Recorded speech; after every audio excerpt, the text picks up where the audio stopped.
hoppers and hoppers galore. I love me some hoppers, and this weekend I'll buy more. Hey, right.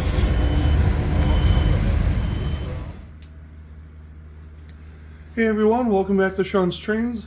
Today I want to talk about some of the stuff I saw at Trainfest, some of the purchases I made here, and about some of the overall comments I've heard about people who were at Trainfest and people who are online who didn't go to Trainfest.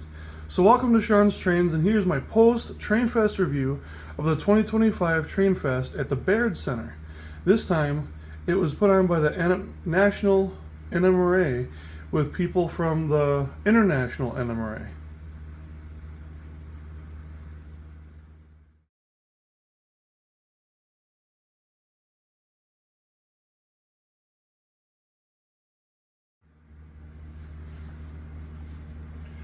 Well, here's everything I picked up at Trainfest. It's not a whole lot, and it's certainly not as much as I used to. I got an SD10. I found one. Unfortunately, I could not find one with sound. And so I've contacted Rapido about ordering a decoder from them that's got everything on it. And I told them I'd really like to buy one that has a board with more power on it. Otherwise, I'm probably going to take it up to Engine House Services, have them install DCC and sound, and to keep alive, because that's really important to me. So the reason I held off on buying one of these so long that I couldn't find with a sound is because, one, I saw a lot of stuff online that said, hey, this is an issue, that's an issue, and I recently decided I don't care. I want it. It's a legend among Milwaukee Roaders. I've got 2 SD10s that need to get finished, and then I'll have 3. And I'm pretty sure this is not the same number as one of those two. At least the guy who built them said that. My other 2 engines are Lines West Details cabs, and they were done by McGrath models. My friend Sean McGrath did those up for me, as well as 4 GP20s, which I'm hoping to pick up in the next couple of weeks here. And my little Milwaukee Road fleet will have expanded another 6 engines. So behind that, I finally pulled the trigger on a Class 1 Model Works ARI 5200 covered hopper.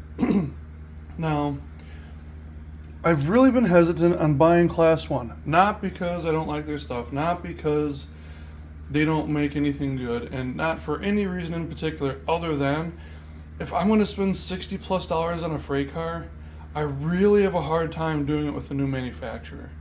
If it's Tangent, if it's Aurora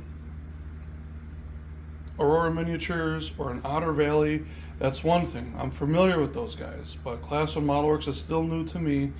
And after the flat car ordeal with some of the sticking wheels and whatnot, I didn't feel the need to spend $65. So I found these for $60 at Southeast Hobbies at Trainfest, which is one of the larger vendors there. And they had a KCS, which is the most colorful car they had, and it kind of fits in with my theme of some of what I'm modeling and wanting to get some more stuff from the South Central states. So I figured, why not? And honestly, I'm not impressed. For $60, I would rather have a Tangent that's got more detail, that looks a little bit better. This has got really bulky couplers on it. I put semi-scales on everything already, but I just don't think I'm a Model Works guy. And behind that, we've got an Aurora Miniatures 60-foot Green Bear 60 Plate F boxcar. This is decorated for LRS through the GATX leasing company.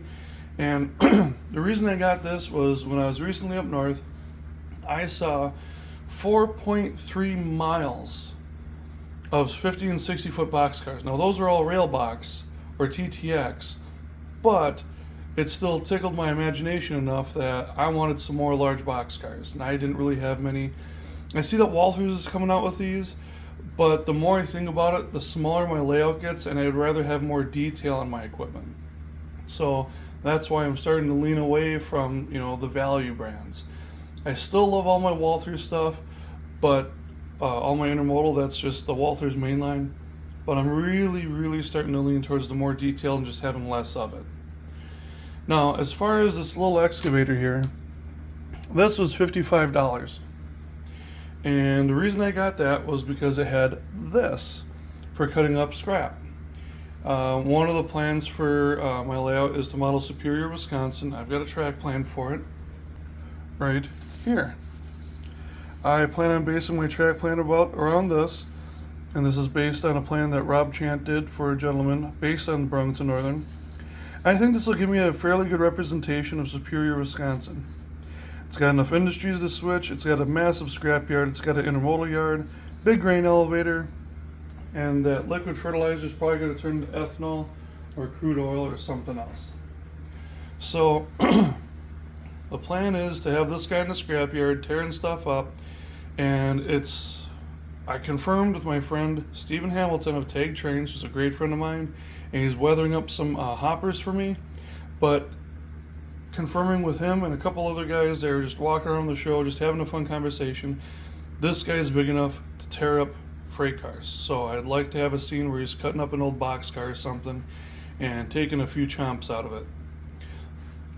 On the left of that, we have a Lancia Delta 2 Evo. And the reason I like that is because Lancia was really popular with rally racing in Group B. They had some amazing stuff. They had some very beautiful cars, some very interesting stuff. And I saw that for $5 after I picked up the excavator at a hobby shop, and it was just easy. It was just too easy. So overall, I'm happy with everything I found at Trainfest. Now, I want to talk about something a little bit different.